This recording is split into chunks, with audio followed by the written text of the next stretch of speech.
Yo mga idol, kumusta?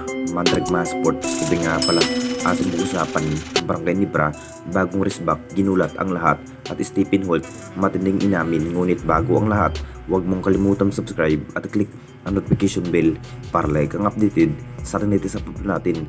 So pagamat January 4 na nga rin sa 7pm muling sasabak ng ating Barangay Nibra kontra sa malalakas na SMB mga idol, sila na nga rin ang makasagupa sa semis kung sino na nga ba ang mas karapat dapat na makakapasok patungong finals.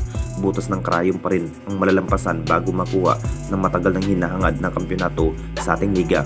Kakabahan na nga ba ang dalawang kupunan dahil isa rin ang upunan ng Barangay Nibra sa mas hinahandaan sa semis?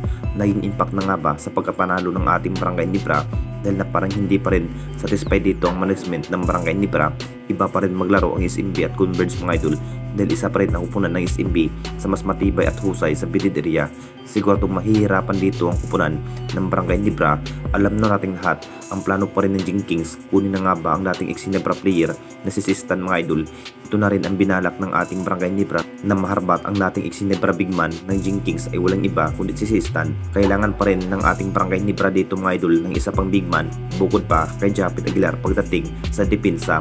Hindi pa rin biro kapag ang kupunan ng SMB ang kanilang makakaharap dahil maraming player pa rin na mahusay pagdating sa outside shooting mga idol tulad nga kay Wabi Chungson at CJ Perez. Pinayagan na nga rin ito si Sistan sa upunan ng Tira Permajip Management mga idol na mapupunta muli ng Barangay Nibra. Ito na nga ba ang magandang senyales para sa ating home team ng Barangay Nibra dahil mas kinakailangan pa rin ng lakas ng isa pang Christian Stan Hardinger mga idol.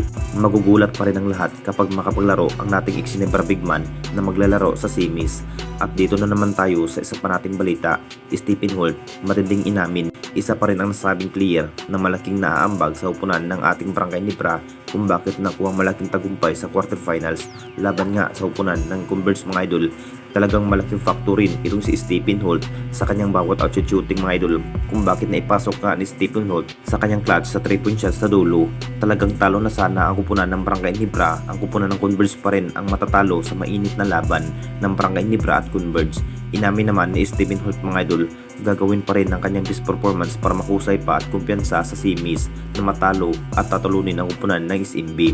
Ngayon pa lamang po, talagang nag-iinsayo na nga rin ang nasabing player na si Stephen Holt para mas hinahandaan pa ang upunan ng SMB.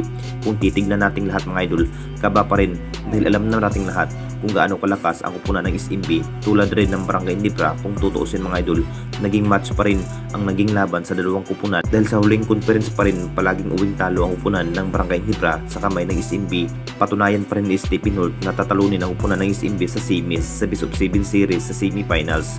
Anong masasabi ninyo mga idol tungkol sa ating video?